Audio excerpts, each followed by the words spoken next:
नमस्कार, मैं डॉक्टर आशुतोष आप सभी का स्वागत करता हूं आपके अपने चैनल गंगोत्री आयुर्वेद में। आज हम बात करेंगे एक बहुत ही कॉमन सी प्रॉब्लम गठिया के विषय में, जिसे इंग्लिश में हम आर्थराइटिस कहते हैं। यह एक ऐसा रोग है जिससे संसार के लगभग 15% लोग ग्रसित हैं। उम्र के अधिक होने पर लगभग हर व्यक्ति इस बीमारी से पीड़ित हो जाता है। यहाँ तक कि आजकल छोटे छोटे बच्चों को भी यह रोग होने लगा है। कई बार यह जेनेटिक भी होता है और कई बार लाइफस्टाइल की वजह से भी इस तरीके की प्रॉब्लम हो जाती है। किसी भी अन्य बीमारी की तरह आर्थराइटिस के भी कुछ लक्षण होते हैं जो इसकी शुरुआत का संकेत देते हैं। आज हम बात करेंगे आर्थराइटिस के लक्षणों के बारे में कि उसके लक्षण क्या क्या हैं, किस तरीके से हम जानेंगे कि आपको आर्थराइटिस हो गया है और उसके कॉजेज क्या हैं, किन कारणों से आर्थराइटिस होता है और उसका निदान क्या है, किस तरीके से हम अपनी लाइफस्टाइल को सुधार करके या औषधियों के द्वारा हम किस तरीके से आर्थराइटिस से निजात पा सकते हैं। आर्थराइटिस के जो सिम्टम्स हैं उसमें पहला सिम्टम जो है जोड़ों में दर्द होना। यह आर्थराइटिस का एक प्रमुख लक्षण है जिसमें व्यक्ति को जोड़ों में दर्द होता है। हालांकि इस समस्या का इलाज घुटनों में मालिश करके या व्यायाम करके या आप आहार विहार को अपने ठीक करके घुटनों के दर्द को ठीक कर सकते हैं, लेकिन यदि यह लंबे समय तक लाइलाज रहता है तो यह किसी भी व्यक्ति के लिए नुकसानदेह साबित हो सकता है। दूसरा जो इसका लक्षण आता है उसमें है जोड़ों में अकड़न होना। तो गठिया के अधिकतर केसेस में व्यक्ति के घुटनों और शरीर के अन्य जोड़ों में अकड़न होना एक कॉमन सी प्रॉब्लम हो सकती है। घुटनों में सूजन होना भी गठिया का एक लक्षण है। यदि किसी व्यक्ति के घुटनों में अकारण सूजन हो जाती है तो उसे उसको कभी भी नज़रअंदाज नहीं करना चाहिए और इसकी सूचना तुरंत किसी क्वालिफाइड जो वैद्य है या किसी डॉक्टर को जरूर देनी चाहिए जिससे भी आप इलाज करवाना चाह रहे हो। चलने फिरने में तकलीफ होना, यह आर्थराइटिस का एक और लक्षण है जिसमें व्यक्ति को चलने फिरने में काफ़ी तकलीफ होती है। कई बार ऐसा होता है कि आप ज़मीन पर बैठते हैं तो भी दर्द होता है, कमोड में बैठते हैं तो भी आपके घुटनों में दर्द होता है, आप बैठ नहीं पाते हैं, सीढ़ी चढ़ने पे भी बहुत ज़्यादा पेन होता है, चलने फिरने के लिए सहारे की ज़रूरत पड़ती है।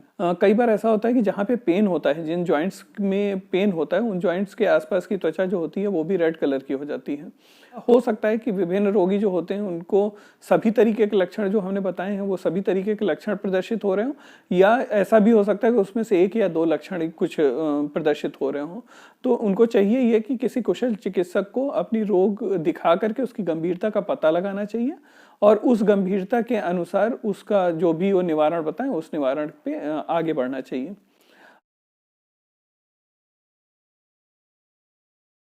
अब हम बात करेंगे कॉजेस के बारे में। आर्थराइटिस आखिर होता क्यों है? आर्थराइटिस की बीमारी किसी भी व्यक्ति को हो सकती है और इसके कारण बहुत सारे हो सकते हैं, जिसमें से कुछ प्रमुख के बारे में हम बात करेंगे। शरीर का वजन अधिक होना गठिया के संभावित कारणों में से एक है। शरीर हाइट के अनुपात में यदि वजन अधिक है तो घुटनों पे अननेसेसरी जो है वो प्रेशर पड़ता है। अनावश्यक जो अधिक भार पड़ता है उसकी वजह से घुटने के कार्टिलेज जो हैं वो आपस में टकरा करके घिसने लगते हैं। बीमारी आनुवंशिक होती हैं जो पीढ़ी दर पीढ़ी परिवार के सदस्यों में फैलती हैं। इसमें आर्थराइटिस भी शामिल है जो उन लोगों को हो सकती है जिनके परिवार में कभी किसी को आर्थराइटिस की दिक्कत हुई हो। किसी दवाई का दुष्प्रभाव होना, हमें कोई बीमारी होने पर डॉक्टर हमें कुछ दवाइयाँ देते हैं, हालांकि ये हमें ठीक होने में मदद ही करती हैं, लेकिन इनके साथ में इन दवाइयों के कुछ दुष्परिणाम भी होते हैं।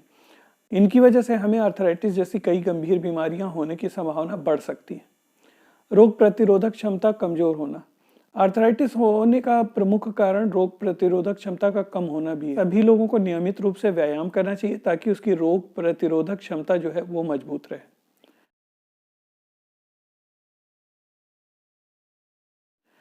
आइए अब इसके इलाज के बारे में हम चर्चा करते हैं कि आर्थराइटिस का इलाज किस तरीके से किया जा सकता है, उसमें किन किन चीज़ों का परहेज रखने की आवश्यकता है और किस तरीके की एक्सरसाइजेस की जरूरत है। आमतौर पे आर्थराइटिस को एक लाइलाज बीमारी के रूप में ही हम जानते हैं कि अब एक बार दर्द शुरू हो गया या गठिया प्रॉब्लम हो गई तो अब हमेशा ये चलेगा ही, लाइफ टाइम चलेगा ही। इसी कारण से कई बार लोग इलाज को सही तरीके से कराते ही नहीं हैं। गठिया में कुछ परहेज, योग, प्राणायाम और औषधियाँ मिला करके आपको बहुत अच्छा परिणाम देती हैं। पहले हम परहेज की बात करते हैं कि किस तरीके के परहेजों की आवश्यकता रहती है।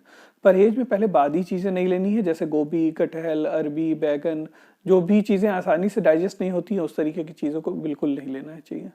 ठंडी और खट्टी चीज़ों का परहेज रखना चाहिए। ठंडे में ठंडा आचरण भी नहीं होना चाहिए या बहुत ज़्यादा ठंडी हवा में निकलना या ठंडे पदार्थ का सेवन करना, ये भी नुकसान करता है। तो कोशिश करना चाहिए गर्म पानी से ही नहाने की और गर्म वातावरण में रहने की। खट्टी चीज़ें, भैंस का दूध और दालें जो हैं, मूंग की दाल का सेवन थोड़ा बहुत किया जा सकता है, बाकी दालों को परहेज करेंगे तो बहुत अच्छा रहेगा। तो प्रोटीन अल्प मात्रा में लेने की कोशिश करते हैं कि प्रोटीन जितने अधिक मात्रा में लेंगे उतना स्टिफनेस बढ़ने की और दर्द बढ़ने की संभावना अधिक रहती है। तो इस तरीके के जो परहेज होते हैं उन परहेजों के ऊपर हम फोकस करना बहुत आवश्यक रहता है। इन परहेजों के साथ साथ योग करना बहुत आवश्यक है, जिसमें सूक्ष्म व्यायाम जो होंगे, जो सारे जॉइंट्स को मूवमेंट देने वाले व्यायाम जो होते हैं, जो बहुत ही ईजी हैं, उनको करना चाहिए। और कपाल भाती, अनुलोम विलोम, ये इन सब का भी अप्रत्यक्ष रूप से विशेष लाभ रहता है। तो प्राणायामों के ऊपर भी फोकस करना चाहिए। सूक्ष्म व्यायामों के अलावा के साथ जो है ना, औषधि का प्रयोग करना चाहिए। कुछ घरेलू औषधियों के विषय में मैं जिक्र करता हूँ, जिसमें सबसे जो अच्छा वर्क करती है उसमें हल्दी, मेथी और सौंठ का पाउडर है। आप समान मात्रा में हल्दी, या 100 ग्राम अगर हल्दी ले रहे हैं तो 100 ग्राम ही मेथी और 100 ग्राम ही सौंठ का पाउडर लेकर के उसको सारे पदार्थों को आपस में मिला करके एक एक चम्मच सुबह शाम नाश्ते के पहले और रात में खाने के पहले गुनगुने पानी से यदि सेवन करते हैं तो इससे विशेष लाभ मिलता है। इसके अलावा चूने का भी सेवन हेल्पफुल रहता है। तो चूने के सेवन के लिए हम जो पान की दुकान है उस पर जाकर के चूना, खाने वाला भुजा चूना जो होता है, उसको ले सकते हैं और उसको एक चुटकी गर्म पानी में या तो एक चुटकी जो है गुनगुने दूध में डाल करके दिन भर में कभी भी गाय के दूध से उसका सेवन किया जा सकता है। अगर किसी भी तरीके का हम कोई भी इलाज ले रहे हैं तो उसके साथ आहार विहार और व्यायाम पे फोकस करना बहुत ज़्यादा जरूरी है, तभी जा करके वो औषधि जो है वो लाभ करती है। आर्थराइटिस की रोकथाम के लिए हमें कुछ बातों का विशेष ध्यान रखने की बहुत ज़्यादा आवश्यकता है, जिसमें से सबसे पहला है पौष्टिक भोजन करना। हमें पौष्टिक भोजन करना चाहिए जिसमें सभी तरीके के मिनरल्स जो हैं पर्याप्त मात्रा में हमें मिले। बहुत सारी बीमारियां हैं जिसमें वजन अधिक होने की वजह से रोग होता है, जिसमें आर्थराइटिस भी शामिल है। अतः वजन नियंत्रित रखना हमें तरीके की बहुत बड़ी बड़ी गंभीर बीमारियों से बचाने का एक अहम कदम होगा। व्यायाम करना, नियमित व्यायाम, जैसे मैंने पहले ही बताया, योग प्राणायाम को नियमित करना है। व्यायाम भी रेगुलर करने से क्या है कि प्रतिरोधक क्षमता इंक्रीज होती है, जिसकी वजह से बीमारियां होने का खतरा कम रहता है। स्वास्थ्य की नियमित रूप से जांच कराना, यह एक बहुत ही महत्वपूर्ण बिंदु है जिस पे बहुत ज़्यादा लोग ध्यान नहीं देते हैं। जब रोग होता है या किस तरीके की प्रॉब्लम होती है तभी उसके ऊपर फोकस करते हैं। नियमित जांच कराना इस चीज़ को सुनिश्चित करने में सहायक होता है कि पूरी तरीके से आप सेहतमंद हैं, और इसके साथ में ही यदि हमारे शरीर में किसी तरीके की बीमारी होने की संभावना नजर आती है तो हम उसका इलाज सही समय पर शुरू करा सकते हैं। आर्थराइटिस इतनी बड़ी बीमारी बनकर के उभर रही है कि हम हर साल 12 अक्टूबर को वर्ल्ड आर्थराइटिस डे के रूप में मनाते रहे हैं इसको, ताकि लोगों में गठिया के प्रति जागरूकता को बढ़ाया जा सके। आपके लिए इस वीडियो को देखना उपयोगी साबित हुआ होगा, क्योंकि इसमें हमने आर्थराइटिस से संबंधित आवश्यक जानकारी देने की कोशिश की है। यदि आपकी जान पहचान में कोई व्यक्ति स्वास्थ्य संबंधित किसी और समस्या और उसके संभावित इलाज के तरीकों की अधिक जानकारी प्राप्त करना चाहता है तो वह इसके लिए कमेंट बॉक्स में कमेंट करके उसकी मुफ्त सलाह जो है मुझसे प्राप्त कर सकता है। धन्यवाद।